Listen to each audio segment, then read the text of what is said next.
Alright, so episode 25 of New Moomin, The Door into Summer. This is going to be painfully in-depth, especially considering that this is a children's cartoon from like 50 years ago.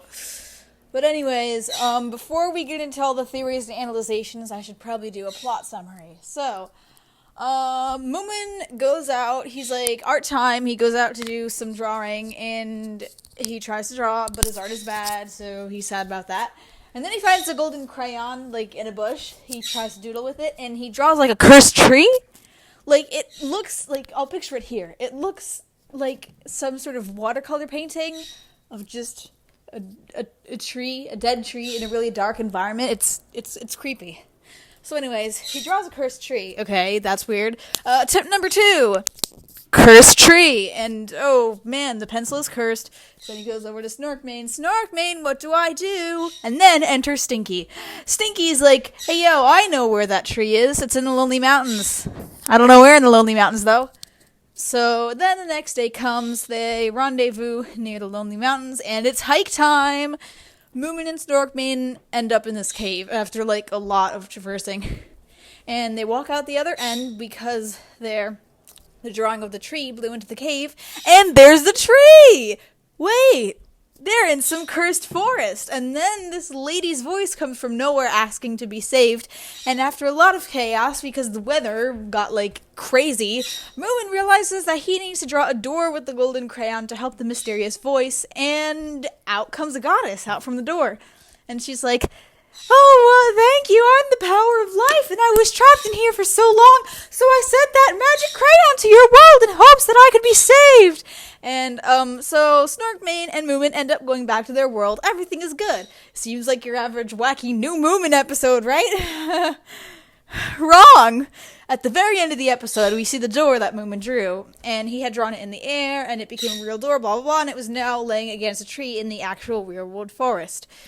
And we hear voices coming from it. The voices of children. It happens quickly and the voices are quiet, so ominous, but not too concerning, right? That's very concerning, but we're gonna pretend it isn't.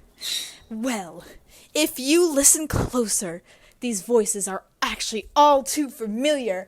It's just two voices. The voices of the young Snorkmane and Moomin! Dun dun dun! Okay. And at first it sounds like they're laughing, which is strange whether or not it's Snorkmane and Moomin or just some random kids. But if you listen real close, they're actually saying, Taskete, yo! You want to know what that means? It means help me! Now, isn't that lovely? So, what the heck does that mean? The episode ends there. Like, that's literally it. Like, we see them return home well and safe before that scene, so why do we hear them pleading for help from inside the door? Were they perhaps replaced by alternate versions of themselves, only for their real selves to be trapped in the forest forever? I don't know, it's crazy. So, now that you've got that whole plot summarization and a introduction to the theories, we're going to get into analyzing the episode and figuring out what the heck happened. And I should warn you now that I have yet to come to a definite conclusion about what the heck happened. I'm not sure if it's even possible to. And sadly, we're never going to know because the writer of this episode passed away. Rest in peace, Yoshiaki Yoshida. But I'm trying to figure out all that I can.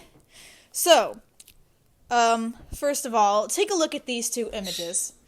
First, we've got this one, and it's a picture of the door that's in the goddess's forest, and it says, this is the location of the door when Moomin and Snorkmane walk up to it and knock on it after the goddess vanishes.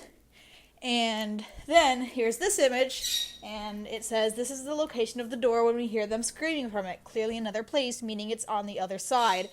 So, yeah, I'm pretty sure that's the real world forest, and it is a bit confusing, because first off, the door is facing the same way in both images, and the trees are in similar positions, and before we see the door at the end, the shot pans through the goddess's forest, then panning through the forest that the door is in.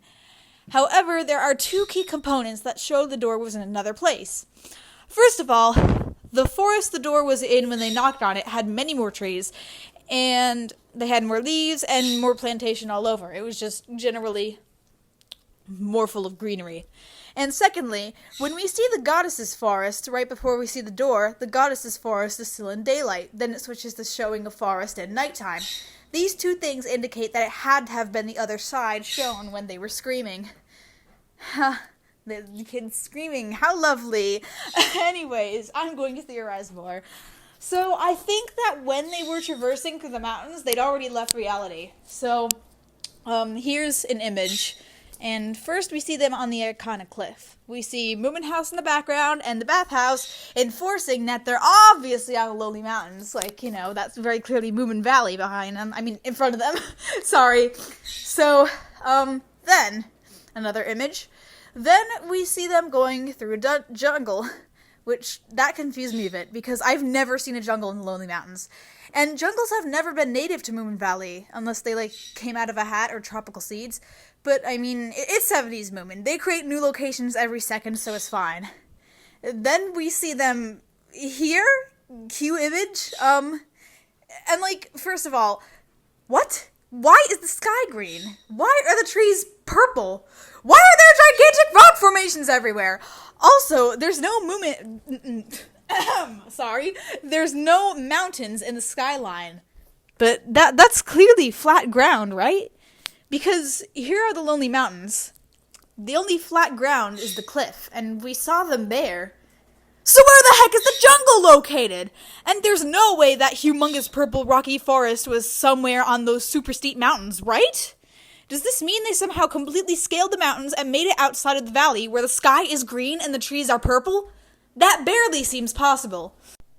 So, I'm just gonna go out of the theorizing and more into my own story writing for a second, to just say an alternative ending I've come up with is that maybe this episode has a connection to episode 12, and the Moomin and Snorkbane who replace them are their reflections, like from the mirror, because basically in episode 12, Moomin finds out that if you enter a mirror, it's like a whole other Moomin Valley, where their reflections live.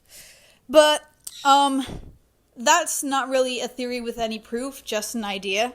So, anyways, after doing some more research and going on to the New Moomin wiki and stuff, I found out that the title of the episode was taken from a sci-fi book about time travel.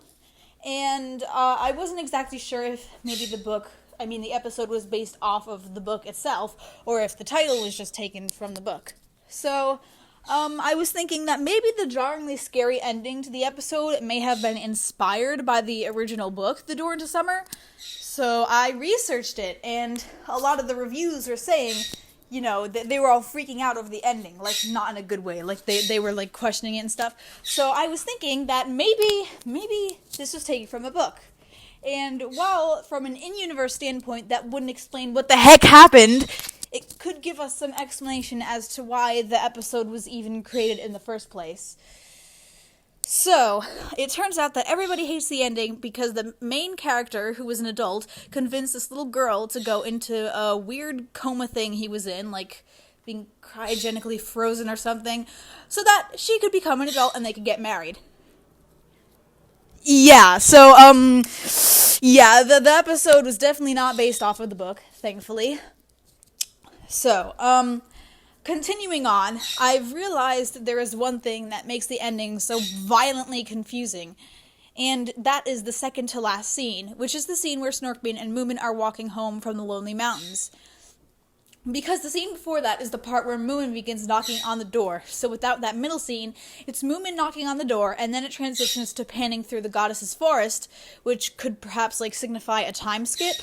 And then we see the door again, and we hear them screaming from it, and yeah, then the episode ends. I feel like that would just make it plain obvious that they're trapped behind the door if the second to last scene wasn't included.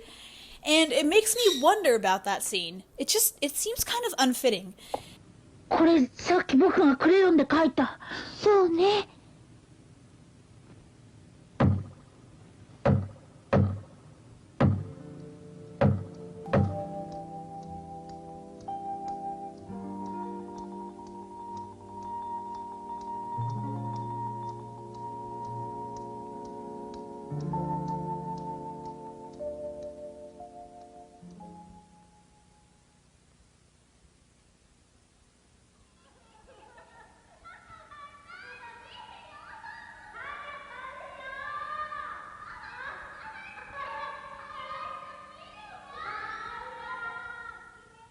And at first you think the ending itself is kind of unfitting, especially for a kid's show of all things, and considering that it's just some random episode 2/7 into the series.